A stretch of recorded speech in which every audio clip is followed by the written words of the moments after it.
भारत के संविधान के पहले पेज पर सबसे ऊपर उस नंदी की तस्वीर बन रही है जिस नंदी के सामने 450 साल से जिहादी कुल्ला कर रहे हैं।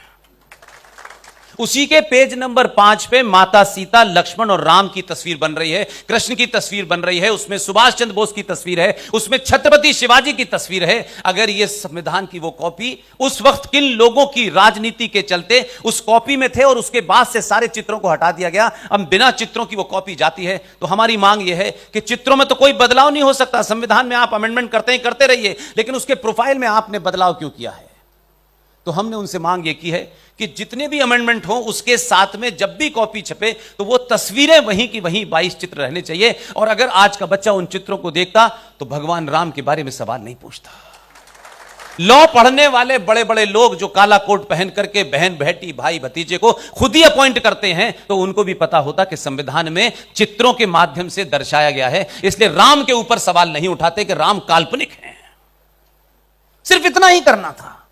और यह मांग कभी भी उठ सकती थी। ये किसी पार्टी की, किसी संगठन की मांग नहीं है। यह शुद्ध रूप से यह मांग है कि जब यह ओरिजिनल कॉपी में था तो इसको हटाया क्यों गया? क्योंकि उस वक्त चित्रों को डालते वक्त आरएसएस नहीं थी वहां पर, न विश्व हिंदू परिषद थी, न बजरंग दल था कि इनके डर के मारे डाल दिया गया हो। ऐसा कतई नहीं था। तो आप तो सुपर सेकुलर थे, आपने डाला, फिर आपने निकाला क्यों? तो ये घटनाएं हैं जिससे हम ये मानते हैं कि हजारों हजारों साल पहले भी बहुत सारे लोगों ने समय समय पर सिर्फ अपना वो काम किया और ये सोच के चले गए कि आने वाली पीढ़ी अगर समझदार होगी तो इसको ही बेस बना करके आगे बढ़ जाएगी। इसलिए मैंने राम वाली, क्योंकि वो घटना हमारे और आपके जीवन काल में हुई है। हम जानते हैं हरिशंकर जैन साहब ने यह मुकदमा जब जीता था तो शायद उनकी नीयत पूजा तक रही होगी, लेकिन मैं फिर कहूंगा जब इतिहास लिखा जाएगा तो उनके उस विजनरी थॉट पे ज्यादा ध्यान दिया जाएगा। इसलिए कि हमारे यहां यह परंपरा है, हम ऐसे लोग हैं, अगर वो पूजा नहीं होती टेंट में, मान लीजिए थोड़ी देर के लिए, तो जो पिछले 92 से लेकर के 19 तक लोग पूजा करने किसकी आते हैं और धीरे धीरे इतिहास से फेड हो जाते हैं। और एक घटना बनारस में घटी और उस दौर में भी कोई एक रानी आई और उसने सिर्फ अपना काम किया। लोग आए, अपना काम करें, अगर उनके मन में राष्ट्र है, सनातन है, यहां की सभ्यताएं हैं, यहां के मूल्य हैं, परंपराएं हैं, यहां की आस्थाएं हैं, तो फिर वो राज्यसभा में जाने की टिकट नहीं मांगेगा कि मैंने ये किया है अब मुझे टिकट दो। ये नहीं होता। इसलिए एक मराठा महिला इंदौर की रानी बनी, उनकी शादी, उनका बचपन बहुत कष्टों में, उस पर जितनी मैंने खोज की तब मुझे पता चला कि ऐसा कतई नहीं है कि इतने आक्रांता आए थे, तमाम सारी चीजें थी, आज से भी ज्यादा भयानक स्थिति थी, तब भी उस वक्त भी लोगों ने कैसे अपना काम किया और चले गए। रानी अहिल्याबाई होलकर कहां महाराष्ट्र, कहां इंदौर और कहां बनारस, वहां से चल के आई और बाबा विश्वनाथ का जीर्णोद्धार किया। यह सारा सोना जो है उस मुकुट पे उन्होंने लगवाया। लेकिन इसमें एक महत्वपूर्ण बात छुपी हुई है। जब उनको पता चला कि एक आताताई इस्लामिक जिहादी ने बाबा विश्वनाथ की मूर्ति को खंडित कर दिया है, तो मैं उनके उस भाव को आज के भाव से जोड़ना चाहता हूं कि उस वक्त उन्होंने उस खंडित मूर्ति को ठीक करके, जहां आज बाबा विश्वनाथ हैं, जहां हम सब लोग आज दर्शन करने जाते हैं, ये वही हैं जो अहिल्याबाई होलकर ने स्थापित किए थे। ये 1780 की घटना है। वो करके सिर्फ इसीलिए चली गई कि खंडित अगर शिवलिंग की पूजा बंद हो जाएगी तो एक कालखंड ऐसा भी आएगा कि यहां पर यही नहीं पता चलेगा कि यहां कभी बाबा विश्वनाथ भी हुआ करते थे। वो ये करके गई। और मैं देखिए इसको स्पिरिचुअलिटी से जोड़ता हूं। एक लंबा समय हो गया, 1780 से आज 20 हो गई।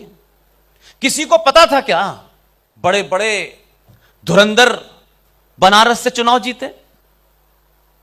एक से एक धुरंधर बनारस से गया। कौन बड़े से बड़ा आदमी यहां नहीं पैदा हुआ?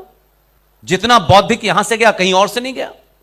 लेकिन उसके बावजूद भी एग्जैक्टली 239 साल के बाद एक घटना घटी और एक आदमी जो गुजरात से चुनाव जीत सकता था, क्योंकि वहां से लगातार जीत रहा था।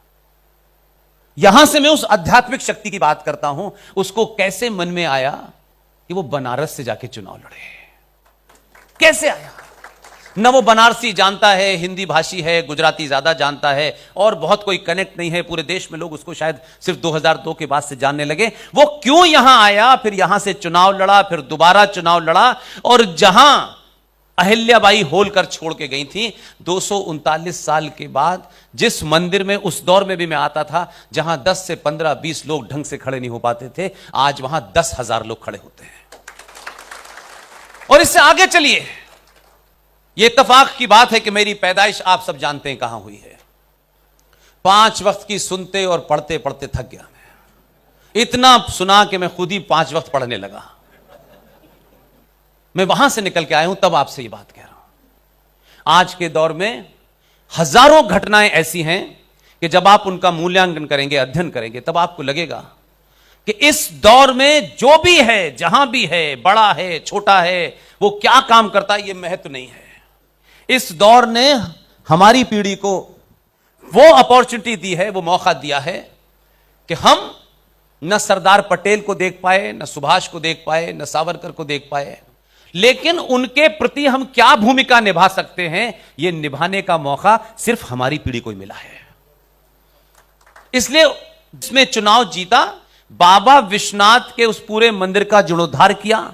जो कभी सोचा करते थे कि वहां से लोग आते थे, सीधे मंदिर जाते थे, यहां से नहाते थे, उसमें कुछ छोटी मोटी चीजें हो सकती हैं, ऊपर नीचे रही होंगी, आज वो मंदिर बन गया।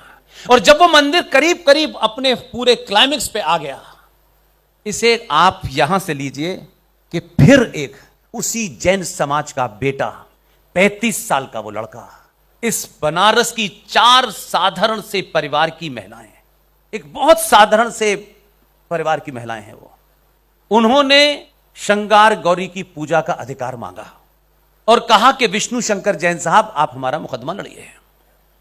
विष्णु शंकर जैन ने सवाल उठाया हाई कोर्ट में कि यह पूजा निरंतर जारी थी, मुलायम सिंह द्वारा उस बाबरी मस्जिद के हटने के बाद से लॉ एंड ऑर्डर के चलते यहां पूजा रोक दी गई है। हाई कोर्ट में उठाया, हाई कोर्ट से उत्तर प्रदेश सरकार को एक नोटिस भेजा गया। 2014 में भारतीय सनातनी समाज बदला, तो उस बदलाव का सबसे बड़ा असर उत्तर प्रदेश पे पड़ा। क्योंकि जब आप अपने हीरो की तस्वीर बदलते हैं और अपने हीरोज को चुनते हैं, तो जब आप हीरोज को चुने तो यह सोच के चुने कि यह हीरो फिल्म में एक्टिंग करने के लिए नहीं चुन रहे हैं, यह हीरो हम इस देश की संस्कृति को बचाने और आताताइयों को धराशायी करने वाले को चुन रहे हैं। आप में जब यह भाव आया, तो ये जो हमारे हिंदू समाज में एक बड़ी विडंबना कह लीजिए, एक कॉम्प्लेक्स कह लीजिए है, जरा सा कोई हमारे बीच में से थोड़ा सा उससे कोई गलत काम हो जाए, थोड़ा सा वो समाज की धारा से हट जाए, तत्काल हम उससे दूरी बना लेते हैं, क्योंकि हमें लगता है कि हम बहुत ही जुडिशियस हैं, हम बहुत ही महान हैं, इसलिए बुरे आदमी के साथ नहीं खड़े होंगे। पहली बार आप 2014 में ऐसे आदमी को आपने चुना। यह बात अलग है कि राजनीतिक जुमलेबाजी है, ये सबका साथ सबका विकास, ये विकास वीर सिंह चौहान कभी मिलने वाले नहीं हैं। आपने विकास विकास पे किसी को नहीं चुना, और मैं साफ साफ कह रहा हूं, पढ़ा लिखा आदमी हूं, कह रहा हूं, ऐसा नहीं हो क्या कहते हैं कि जज्बात में कह रहा हूं। विकास पहले भी था, विकास अब भी है, और जब तक मानव सभ्यता रहेगी और भारतीय सनातन संस्कृति रहेगी, विकास होता रहेगा। उस संस्कृति की रक्षा करने के लिए आपने 2002 के हीरो को चुना, तो दुनिया को पता चला कि आप कॉम्प्लेक्स से बाहर आ गए, आप इस अपोलोजिस्टिक एटीट्यूड से बाहर आ गए हैं। अरे साहब, इसने ऐसा कर दिया, ऐसा ना करता तो 22 साल से चुप्पी ना होती। ध्यान रखिएगा, हम सेना से तो कहते हैं कि गोली कोई चलाए तो गोली मारना, और खुद उसके उल्टे हम फूल लेके चले जाते हैं। नहीं नहीं, हमें तुम्हारा भाईचारा चाहिए। कम से कम इतने सालों में समझ में आ गया आपके चारा कौन है और भाई कौन है? अभी भी कोई कंफ्यूजन है?